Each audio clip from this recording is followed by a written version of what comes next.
Assalamualaikum warahmatullahi wabarakatuh. Alhamdulillahirabbil alamin wassalatu wassalamu ala asyrofil anbiya'i wal mursalin wa ala alihi washabbihi ajma'in amma ba'd. Sebelum memulai kajian pada hari ini, marilah kita panjatkan puji syukur kepada Allah Subhanahu wa taala yang telah melimpahkan rahmat serta hidayahnya sehingga kita dapat berjumpa dalam keadaan sehat walafiat seperti saat ini.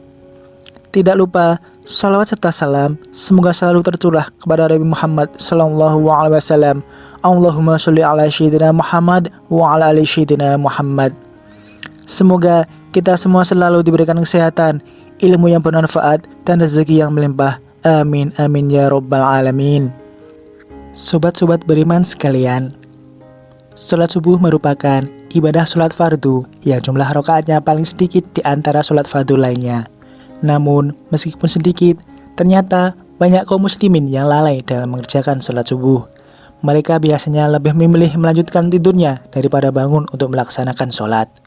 Padahal, sholat yang dilaksanakan menjelang terbitnya fajar ini memiliki keistimewaan yang luar biasa. Rasulullah SAW bersabda, "Ya Allah, berkahilah umatku selama mereka sedang bangun subuh." Hadis riwayat Tirmizi, Abu Daud, Ahmad, dan Ibnu Majah. Saudaraku yang berbahagia, sholat subuh mempunyai keutamaan yang besar. Adapun salah satu keutamaannya yaitu para malaikat akan menyaksikan seorang muslim yang melaksanakan sholat subuh sebagaimana tertuang dalam Al-Quran surat Al-Isra ayat 78 yang artinya, "Dirikanlah sholat dari sesudah matahari tergelincir sampai gelap malam, dan dirikanlah pula sholat subuh. Sesungguhnya sholat subuh itu disaksikan malaikat." Quran surat Al-Isra ayat 78. Tidak hanya itu, Allah Subhanahu wa taala juga telah menyiapkan pahala yang luar biasa bagi mereka yang membacakan sholat subuh tepat pada waktunya. Bahkan pahala yang diberikan sebanding dengan sholat semalam suntuk. Sebagaimana bersabda Rasulullah SAW yang artinya, barang siapa yang sholat subuh berjamaah, maka seakan-akan dia telah melaksanakan sholat semalam suntuk. Hadis riwayat Bukhari. Sobat beriman sekalian, begitu utama dan istimewanya sholat subuh, sehingga ada bacaan surat tertentu yang tidak dianjurkan dibaca. Nah, menjadi pertanyaan, apakah boleh membaca surat Al-Ikhlas dalam sholat subuh? Untuk lebih jelasnya, simak video ini sampai selesai.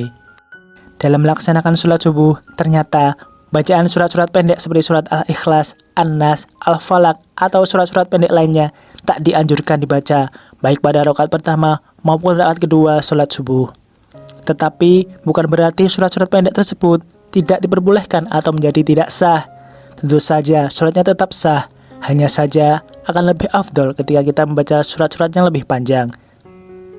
Hal ini juga tertuang dalam hadis Rasulullah SAW yang artinya, orang itu memanjangkan 2 rakaat pertama sholat zuhur dan meringankan 2 rakaat terakhir, meringankan bacaan pada sholat asar, dan pada sholat maghrib membaca Khisrahul Mufassal atau surah-surah pendek.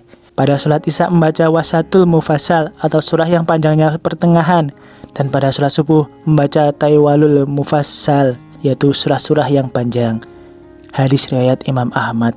Selain dalam hadis di atas, anjuran membaca surat-surat panjang saat sholat subuh juga tertuang dalam hadis Rasulullah SAW yang diriwayatkan oleh Imam Muslim dan Imam Ahmad.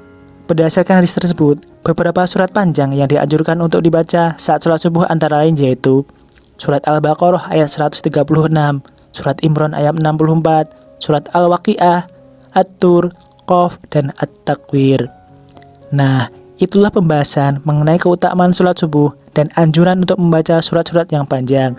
Semoga kita semua selalu diberikan kesehatan, ilmu yang bermanfaat, dan keselamatan dunia akhirat. Amin. Akhirul kalam, wassalamualaikum warahmatullahi wabarakatuh.